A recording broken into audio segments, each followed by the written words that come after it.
लंडनमध्ये MBA केलेल्या आणि नुकतेच मनप्पुरमच्या भवानीपेठ शाखेमध्ये रुजू झालेल्या सहाय्यक शाखा व्यवस्थापकानेच सोन्यावर डल्ला मारल्याचे निष्पन्न झाले आहे. मनप्पुरम गोल्ड लोनच्या भवानीपेठ शाखेतून बनावट चावीचा वापर करून 17.5 किलो सोने आणि 6,64,130 रुपये असा एकूण 3,39,14,030 रुपयांचा ऐवज चोरून नेणाऱ्या मनप्पुरमच्या सहाय्यक व्यवस्थापकास आणि त्याच्या साथीदारास गुन्हे शाखेच्या युनिट 1 आणि दरोडा प्रतिबंधक पथकाने अटक केली. त्यांच्याकडून 17.5 किलो सोने आणि 2,90,000 असा एकूण 3,35,40,000 रुपयांचा ऐवज हस्तगत करण्यात आल्याची माहिती प्रभारी पोलीस आयुक्त संजीव कुमार सिंगल यांनी पत्रकार परिषदेत दिली. सोमनाथ राघू वाघापुरे आणि तेजस राजाराम भोसले अशी त्यांची नावे आहेत. त्यांचे साथीदार नितीन उर्फ गोट्या गायकवाड आणि अखिल उर्फ बबलू मोहम्मद आंबेकर हे फरार आहेत. वाघापुरे ऑक्टोबर 2011 पासून मनप्पुरमच्या खडकी येथील शाखेत कामाला होता. 7 दिवसांपूर्वी त्याची भवानीपेठेतील शाखेत सहाय्यक व्यवस्थापक म्हणून नेमणूक करण्यात आली.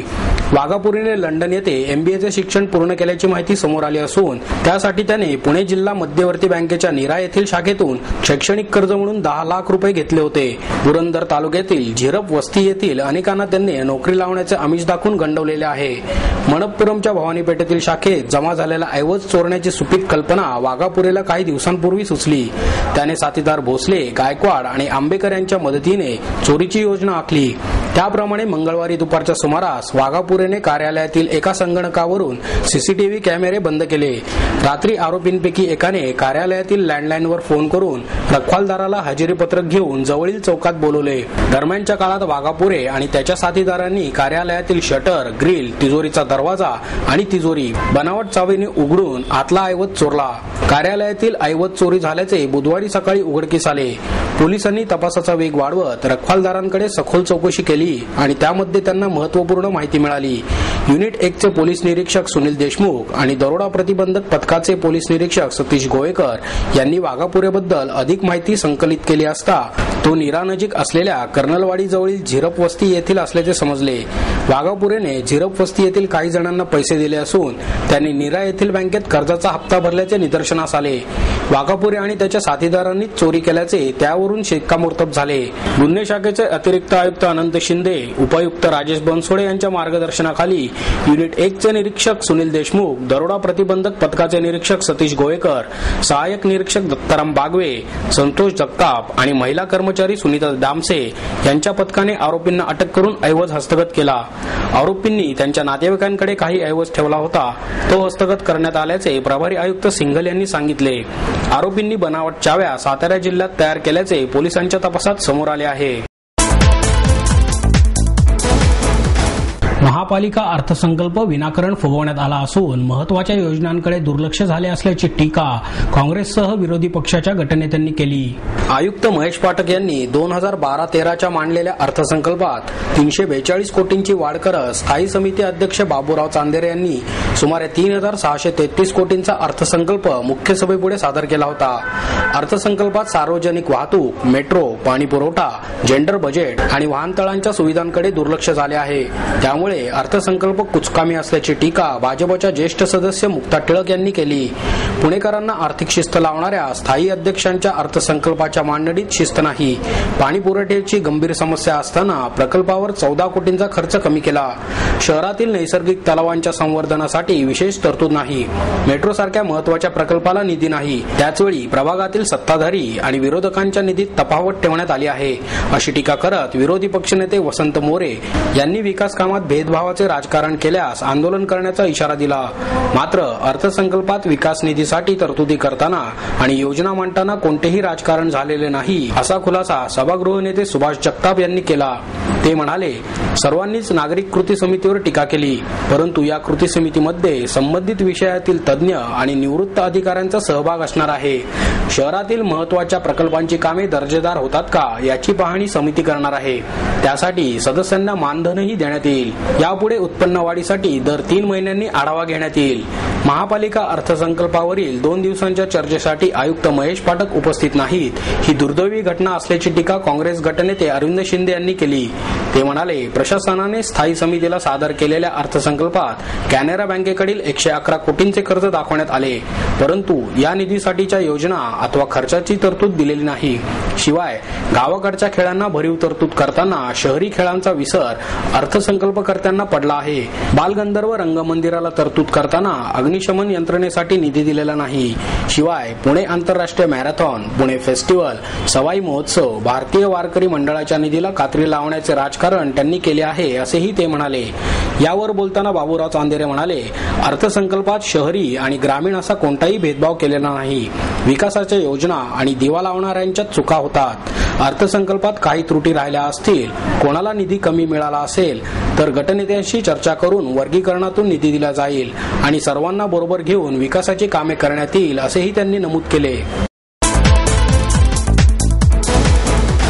काँग्रेस पक्षाचे शहर नेतृत्व कुचकामी ठरले असून निष्ठावंत कार्यकर्त्यांना डावलून सौदेबाजीचे राजकारण आणि चापलुसीगिरी करणाऱ्यांवर कृपादृष्टी करण्यात आल्याचा आरोप महाराष्ट्र प्रदेश काँग्रेस कमिटी अल्पसंख्याक विभागाचे लतीफ शेख यांनी पत्रकार परिषदेत केला.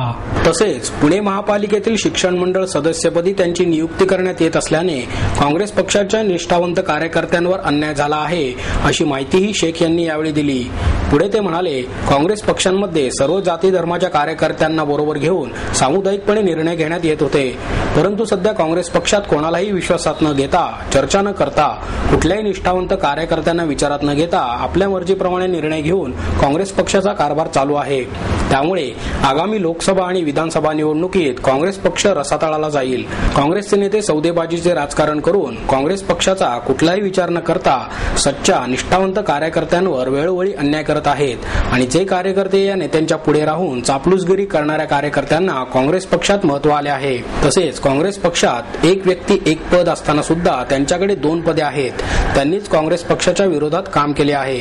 नुकताच झालेल्या पुणे महानगरपालिकेच्या निवडणुकीत एकाच प्रभागातून पुणे शहर अध्यक्ष आणि पुणे शहर महिला अध्यक्ष या दोघेही एका पॅनलमधून निवडणूक लढवली, परंतु या प्रभागाच्या निकालामध्ये पुणे शहर काँग्रेस अध्यक्ष अधिक मताधिक्याने विजय होतात, तर शहर महिला अध्यक्षांचा पराभव होतो. या निकालावरून असे सिद्ध होते की स्वतःच्या स्वार्थासाठी एका अल्पसंख्याक महिलेचा राजकीय बळी घेतला जातो, असे सांगून पुढे ते म्हणाले, या महापालिका निवडणुकीत काँग्रेस पक्ष हा आपल्या संख्याबळावर विरोधी पक्ष म्हणून स्थान उभा करू शकला नाही, ही शरमेची बाब आहे.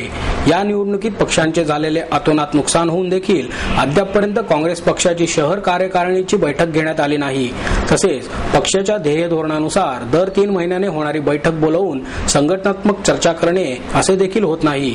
उठसूट काँग्रेस पक्षाची संघटनात्मक पदे खिरापती वाटल्यासारखी वाटली जातात. यामध्ये ज्यांना काँग्रेसची ध्येय धोरणे आणि घटनेची माहिती नाही अशांना पदे वाटल्याने काँग्रेस पक्षाचे संघटन वाढू शकते का, समाजसेवा ते करू शकतात का, असा सवालही त्यांनी यावेळी उपस्थित केला.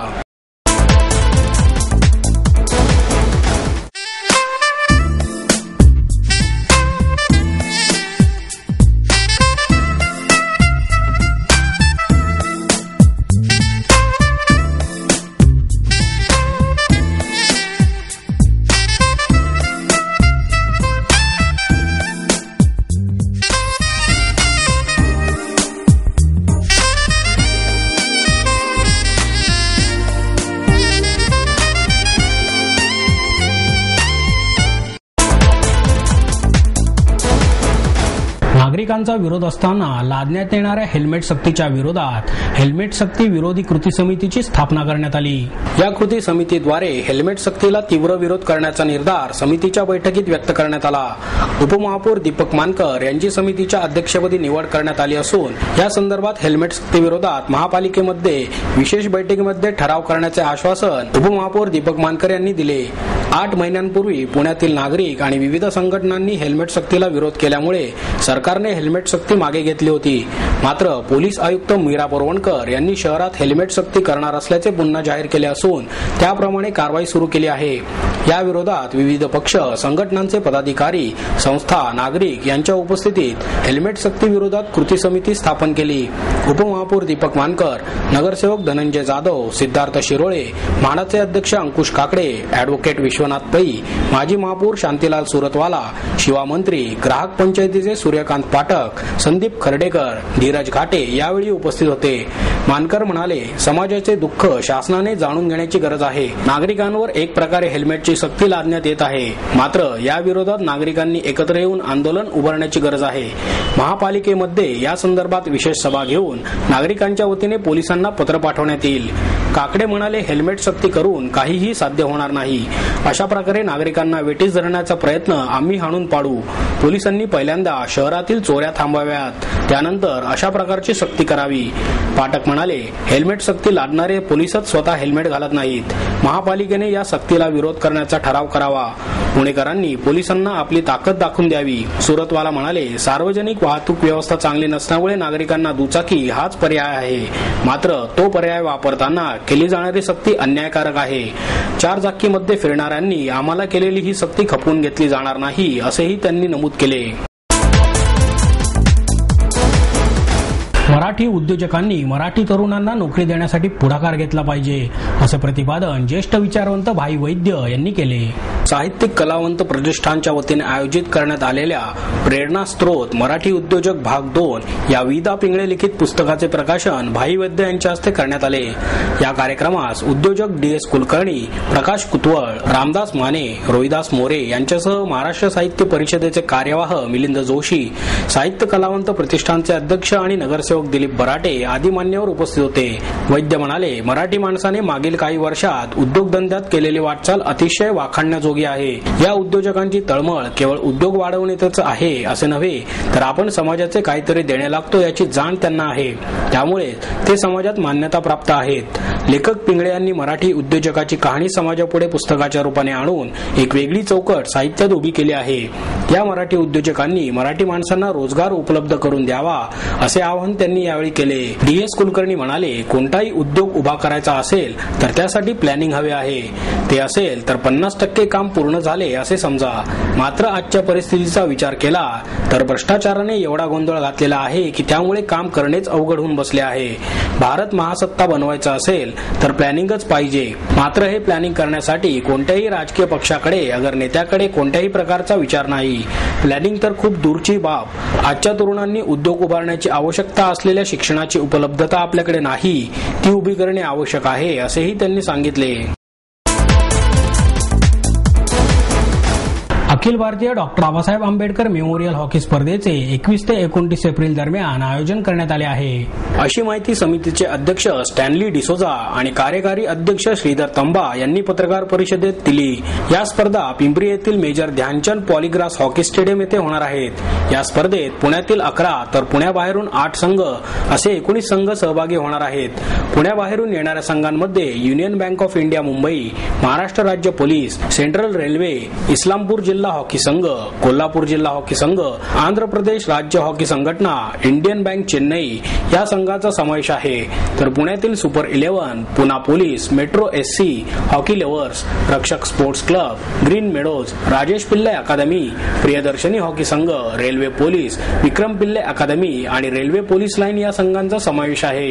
या स्पर्धेतील प्रथम विजेत्या संघाला रोख 25,000 रुपये आणि फिरता चषक, तर उपविजेत्या संघाला रोख 15,000 रुपये आणि चषक देण्यात येणार आहे. या स्पर्धेचे उद्घाटन दिनांक 21 एप्रिल रोजी सायंकाळी 4:30 वाजता पिंपरी चिंचवडच्या महापौर मोहिनी लांडे यांच्या हस्ते होणार असून माजी उपमहापौर मोहम्मदभाई पानसरे आणि उद्योजक नितीन पाटील प्रमुख पाहुणे म्हणून उपस्थित राहणार असल्याचे डिसोजा यांनी सांगितले.